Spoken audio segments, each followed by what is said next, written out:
Hello বন্ধুরা, good morning. কেমন আছো সবাই? তো আমরা বেরিয়ে পড়েছি সকাল সকাল মর্নিং ওয়াক করতে। তো দেখতেই পাচ্ছ রেল লাইনের ধারে ধারে হয়ে যেতে হচ্ছে। এদিকে বেড করে দিয়েছে বলে আমাদের অনেকটা সুবিধা হচ্ছে। আগে ভয় করতো রেল লাইন ট্রেন চলার সময় পেরোতে বাচ্চা নিয়ে, তো এখন মোটামুটি রিল্যাক্স। তো আমরা পৌঁছে গেছি চণ্ডীদাস স্কুলের মাঠ। দেখতেই পাচ্ছ আস্তে আস্তে সবাই কিন্তু আসছে, পৌঁছচ্ছে, কারণ একটু পরে কোচ ম্যাডাম চলে আসবে। তো এদিকে আমার ছেলে আমার বোনও ওরা এদিকে একটু রেস্ট দিচ্ছে। অতটা রাস্তা হেঁটে হেঁটে এসেছি অলরেডি। তো এদিকে দেখতেই পাচ্ছ সবাই ভাইয়ের বন্ধু ওরা সবাই কিন্তু পৌঁছে গেছে। তো আমিও পাশের গাছ থেকে একটা আম পেয়ে গেলাম গুপ্তধন।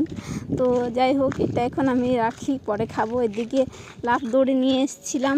তো দেখতেই পাচ্ছ সবাই কিন্তু আস্তে আস্তে পুরো মাঠটা কিন্তু ভিড় হচ্ছে। যাই হোক, পরে ভিডিও বানাতে পারবো না, কারণ কোচ খুব ভিডিও বানালে খুব রেগে যায়। তাই হোক, লুকিয়ে লুকিয়ে একটু আধটু করে ভিডিও বানাবো, চেষ্টা করবো তোমাদেরকে দেখানোর জন্য। তো এদিকে দেখতেই পাচ্ছ দুটা লাফ দড়ি ব্যায়াম করার সরঞ্জাম। তো এদিকে দেখতেই পাচ্ছ মাঠে কিন্তু আস্তে আস্তে ভিড় হচ্ছে। এদিকে আমিও একটু লাফদড়ি করে নিলাম। ওরা চলে গেছে হাঁটতে সরবেড়ার দিকে রোডে, কিন্তু ওরা দৌড়তে গেছে। এদিকে কিন্তু কোচ স্যার চলে এসছে, দেখতেই পাচ্ছ শুজ পরছে। তো যাই হোক, ওরা আসবে এবার। ওরা সরবেড়ার দিকে দৌড়তে গেছে আর একটা কোচের সাথে। তো এদিকে আমাদের আরেকজন চলে এসছে, শ্রুতি দিদি।